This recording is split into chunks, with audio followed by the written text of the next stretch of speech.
1944. സമാധാനത്തിന് വേണ്ടിയിട്ട് ആ സമയത്ത് ഹിരോഷിമയിൽ ബോംബ് പൊട്ടി ആകെ കുഴപ്പം നടന്നുകൊണ്ടിരിക്കുന്ന സമയത്താണ് നമ്മുടെ റിജീന എന്ന് പറഞ്ഞ എൻ്റെ അമ്മയുടെ അനിയത്തി കൊട്ടേക്കാട്ട് 10ാം ക്ലാസ് പാസ്സായി സമ്മർ വെക്കേഷനിൽ ഇരിക്കുകയായിരുന്നു. അത് കഴിഞ്ഞിട്ട്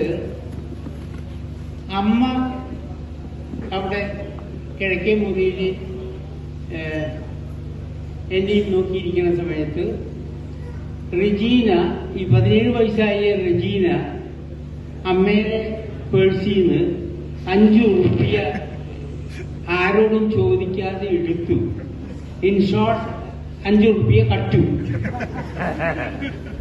ആ 5 ഉറുപ്പികയും കൊണ്ട് റിജീന മുളുകുന്നത്ത് കാവ് വരെ നടന്നു. 4 കിലോമീറ്റർ നടന്ന് വണ്ടി കയറി ഷൊർണൂര് പോയി. ഷൊർണൂരിൽ നിന്ന് വേറൊരു ട്രെയിൻ പിടിച്ച് മംഗലാപുരത്ത് പോകുന്ന ട്രെയിൻ പിടിച്ച് കണ്ണൂർ ചെന്ന് ഇറങ്ങി.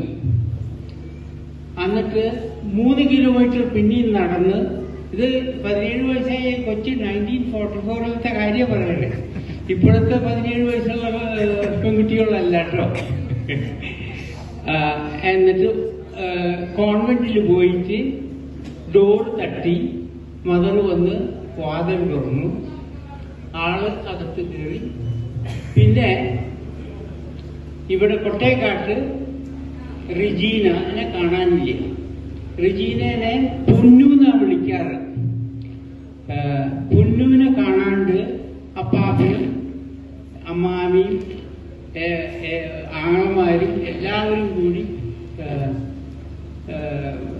എല്ലാ പറമ്പുകളിലും നോക്കി, പൊട്ടക്കിണറുകളിൽ നോക്കി, ഒന്നും കണ്ടില്ല.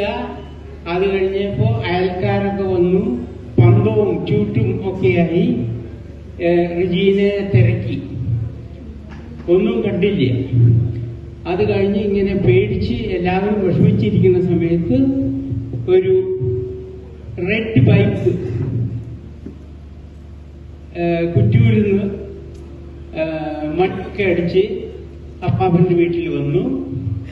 കമ്പിശിബായി. ഇപ്പോ ആർക്കും അറിയില്ല കമ്പിശിബായി ആരാണ്. അപ്പൊ കമ്പിശിബായി വന്നു. എഴുതിണ്ടായിരുന്നു, Regina is with us. She is safe. Mother General, Ursuline Convent, Kannur. അതായിരുന്നു കമ്പിയിലുള്ള മെസ്സേജ്. അതോടുകൂടി എല്ലാവരും ഹാപ്പിയായി. അങ്ങനെ ആദ്യത്തെ കന്യാസ്ത്രീ നമ്മുടെ കൊട്ടേക്കാട്ടിൽ നിന്ന് ആയത് ഈ പൊന്നമ്മായിയാണ്, എൻ്റെ അമ്മയുടെ യങ്ങർ സിസ്റ്റർ. അത് കഴിഞ്ഞിട്ട് ഒത്തിരി പിള്ളേര് ഗേൾസ് പിക്കെയും കന്യാസ്ത്രീ. എൻ്റെ പറപ്പൂര് വലിയമേലെ 3 ആൾക്കാരെ, പാവർത്തി വലിയമേലെ 3 പെൺകുട്ടികൾ. ഞാൻ പേരൊന്നും പറയുന്നില്ല, ഐ ടേക്ക് ടൈം. പിന്നെ ലാസർച്ചന്റെ മോള്, വലിയമ്മായിലെ 2 ആൾക്കാര്, മണി തങ്കമ്മ ചേച്ചി ഇവിടെയുണ്ട്. അവരൊക്കെ കന്യാസ്ത്രീകളായി.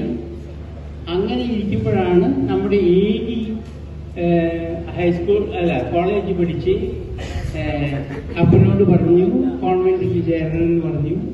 അപ്പം പറഞ്ഞു, നീ ചെറുതാണ്, കുറച്ച് നാള് 2 കൊല്ലം കോൺവെന്റിൽ പഠിപ്പിച്ചിട്ട് പിന്നെ കന്യാസ്ത്രീ ചെയ്യാൻ മതി എന്ന് പറഞ്ഞു. 2 കൊല്ലം കഴിഞ്ഞിട്ടും ഏകി പറഞ്ഞു, ഞാൻ കന്യാസ്ത്രീ ആവാൻ പോവാണ്. അങ്ങനെ ഈ കന്യാസ്ത്രീ ആയി. അതാ, that is the story I wanted to tell. Okay, by.